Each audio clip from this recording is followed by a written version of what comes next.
Hi, welcome to another episode of Hot Takes. It seems that even Oxford University professors agree with me that Ed Miliband is deluded. That is actually the conclusion of an Oxford University professor.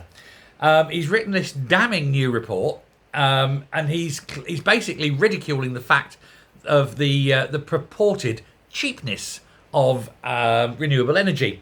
The man is called Dieter Helm. He's a professor of economic policy at the University of Oxford, and he slams Ed Miliband as being deluded, his words, for thinking the UK can reach net zero by 2030 and bring bills down by £300.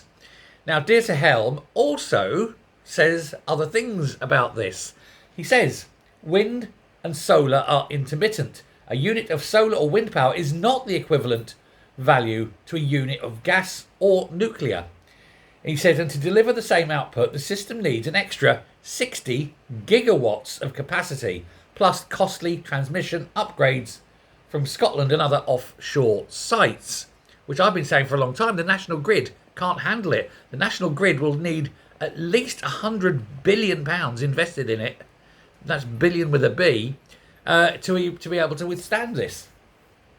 You say consumers are already paying for a lot of electricity they don't use due to curtailment, and batteries and long duration storage adds further costs while subsidies remain essential.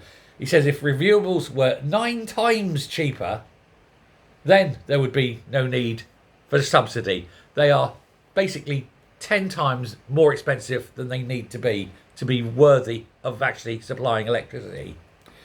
Meanwhile, of course, Ofgem are blaming wind farms for the energy price cap going up. They say it's one of the most expensive ways of generating energy. The reason for that, and them saying that, of course, is it is.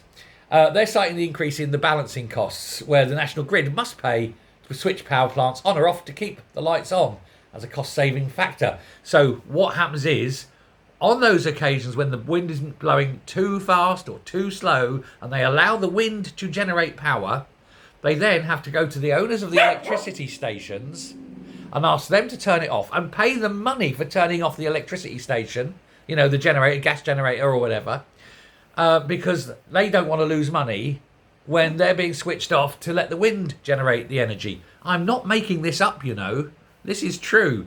So when the wind isn't working, we have to pay the owners of the wind farms because, they need to make their profits. And if the wind isn't blowing, they're not generating energy that we would buy. So we have to pay them money when they're not blowing. But when they are working and working properly, we have to pay the owners of the gas-fired power stations because they're not making money when that's switched off because the wind's blowing. What kind of crazy mixed up world are we living in? One where Ed Miliband thinks that this is a good idea, where he, I think, is making millions out of this. What we need is a unified energy policy, which says build 30 to 50 nuclear power stations, get rid of all the wind farms, and just sit there with reliable, cheap energy where the money isn't pouring out of the country every single day. But that's just me. Let me know what you think. Thanks a lot. Bye.